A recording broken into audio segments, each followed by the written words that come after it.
मेहमान किहड़े आ तुहानू भी पता ही। आ जाओ। बिस्मिल्लाहिर्रहमानिर्रहीम।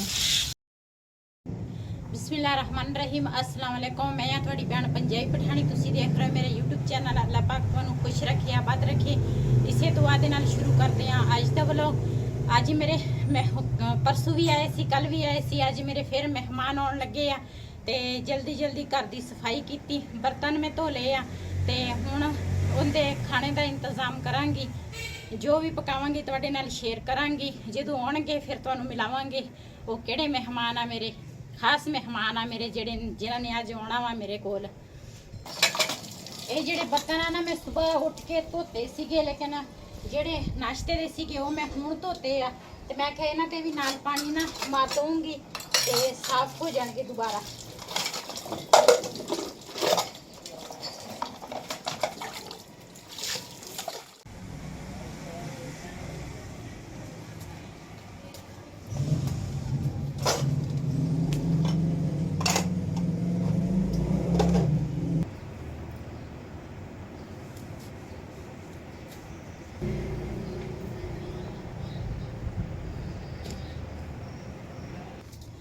कढ़ाई जिहड़ी आ वा मैं गवांढियां दे घरों राती लैके आई सी, गोश्त मैं बनाया सी इहदे विच ते हुण ये मैं देण चली आ गवांढियां नूं। दूसरा कढ़ाई साई मैनूं बहुत ज़्यादा चाहिए तो गर्मी इन्नी ज़्यादा आ ना। अज बिलाल गया वा अपनी आपी दे घर, रात उत्थे रहा। कल साडे नाल गया सीगा, उत्थे ही रह पिया। अज इदां लगदा घर दे विच कोई भी नहीं हैगा, घर सुन्ना सुन्ना लगदा।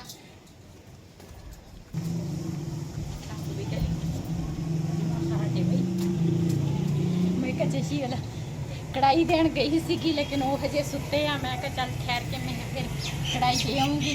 तो सुते पे कोई सुता होवे ना तो उन्होंने नहीं उठाना चाहिए।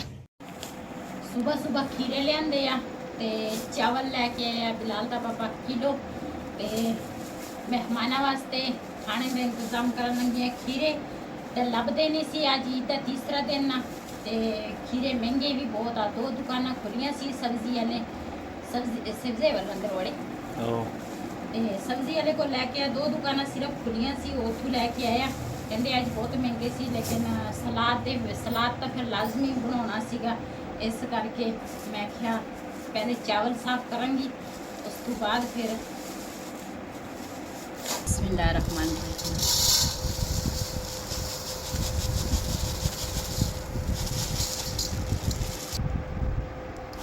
उदा तो चावल साफ है।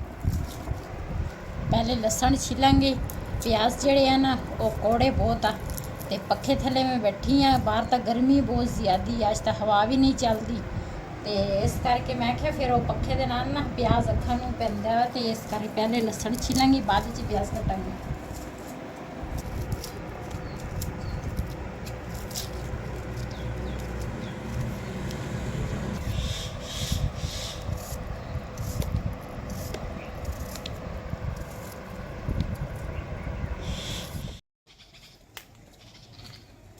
प्याज में ऊपर रख लिया, उन्हें तिक्कर मैं क्या ब्राउन हो जाएंगे तो मैं चावल धो लूँगी। बिस्मिल्लाहिर्रहमानिर्रहीम।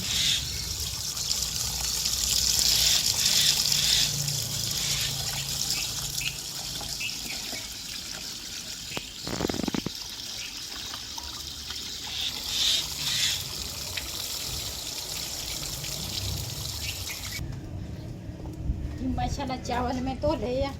दूसरा चावल धोन गई सी ते प्याज ऊपर रखे सी, प्याज भी नाल ब्राउन हो गए आ। कुछ थोड़े होर करांगी।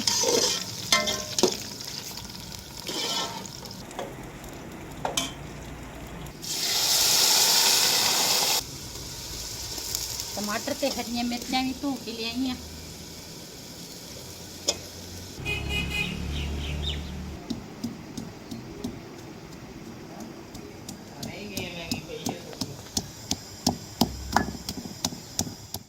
जिहड़े मेहमानों का इंतजार सी ना वो मेहमान मेरे को पहुँच गए हैं तो तुहानू मिलाउंदी आ। वो मेहमान किहड़े आ तुहानू भी पता ही।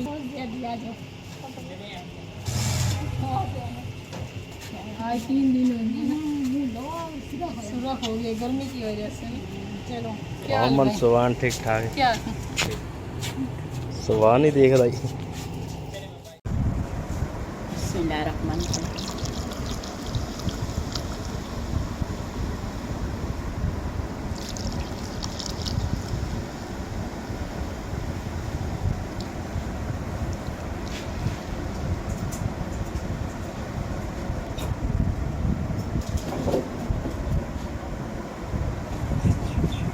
मेहमाना वास्ते लैके चली आ पानी ते बिस्कुट प्रसाद।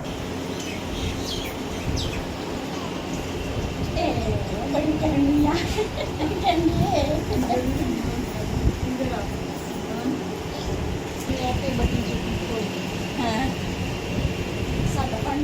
पहले बनाए इसी लेकिन ना दूसरा लेट आ गया तो हूँ मैं गर्म किए आ ते पहले पानी पूनी पिलाया तो हूँ चावल खवावांगी।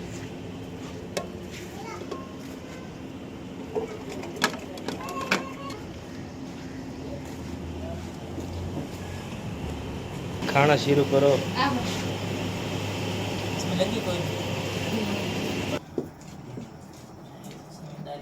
जी माशाल्लाह मेहमान ने इंतजार तो बहुत ज्यादा करवाई है लेकिन फिर वो मैंने माजरत की है बाजी से। लेकिन फिर मेरे को पहुंच गया है।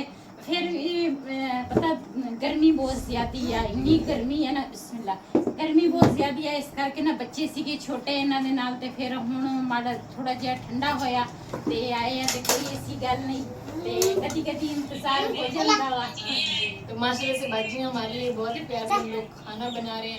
तो बाजी से मैंने आते ही माजरत की है कि हमें थोड़ी लेट होगी, वो भी गर्मी की वजह से। माशाल्लाह से शाम हो गई, मौसम जो वो भी अच्छा हो रहा है। इधर बदल भी आ गया, पता नहीं हुण ये नहीं हनेरी आने लगी। वो बादल हम लेकर आए हैं। अच्छा सही। हमने कहा बादलों को उधर लेकर चलते हैं बाजी पठानी के पास, और वहाँ पे जाके ईद का जो तीसरा दिन है वो एंजॉय करेंगे और ताकि हमारा अच्छा गुजरे। 2 दिन तो माशाल्लाह से अच्छे गुजरे हैं लेकिन बहुत ज्यादा मसरूफियात में गुजरे हैं। बस मेहमान कोई आया कोई गया इसी तरह फिर ईद के मौके पे इसी तरह होती है। मेरे परसों भी मेहमान आए इसी गल चलो खाना शुरू करो। ते आज ਤੁਹਾਡਾ इंतजार ਸੀਗਾ। शुरू करो भाई खाओ खाना। इतने की टेस्ट है वो बड़ी बात है कि आप चाय तैयार हो गई आ ते नाल हैगी मिठाई। मिठाई लेके आए आ भाई होरे लेके आए आ ते मैं कहा ਆਪਾਂ ਇਕੱਠਿਆਂ ने खानी है मिठाई। तो इधर जो बच्चे हैं ना वो टेबल पे पहले ला के बच्चे पहले टेबल के ऊपर बैठ गए। सुभान ये हम गिर जाऊंगा। खुश होंदा ये पेंट वो काम आप क्या करें। अस्सलाम वालेकुम। वालेकुम अस्सलाम।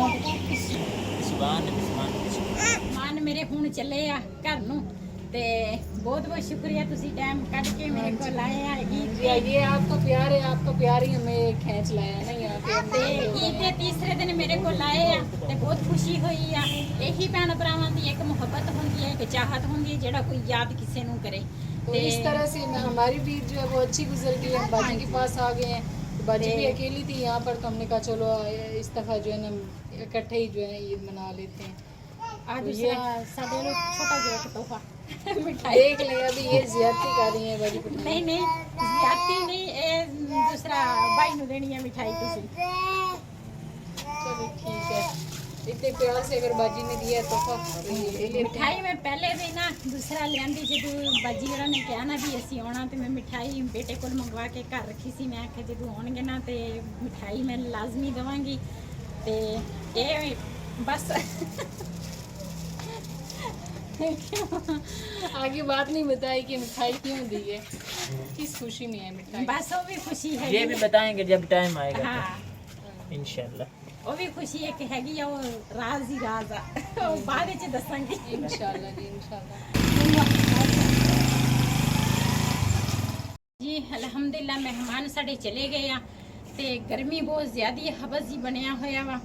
ਇਸ ਵੀਡੀਓ ਦਾ ਮੈਂ ਇੱਥੇ ਕਰਾਂਗੀ ਐਂਡ ਅੱਜ ਦਾ ਵਲੋਗ ਮੇਰੇ ਸੀ। ਅਗਰ ਮੇਰਾ ਵਲੋਗ ਪਸੰਦ ਆਇਆ ਹੋਵੇ ਮੇਰੇ ਇਸ ਚੈਨਲ ਨੂੰ ਸਬਸਕ੍ਰਾਈਬ ਕरें, ਲਾਈਕ करें, शेयर ज़रूर करें। ਇਸੇ ਦੇ ਨਾਲ ਆਪਣੀ ਭੈਣ ਨੂੰ ਦਿਓ ਇਜਾਜ਼ਤ। ਅੱਲਾ हाफिज़। अल्लाह हाफिज़। हमारे चैनल को सब्सक्राइब करें, लाइक करें, शेयर जरूर करें। इसे दे इजाजत। अल्लाह हाफिज़। अल्लाह हाफिज़।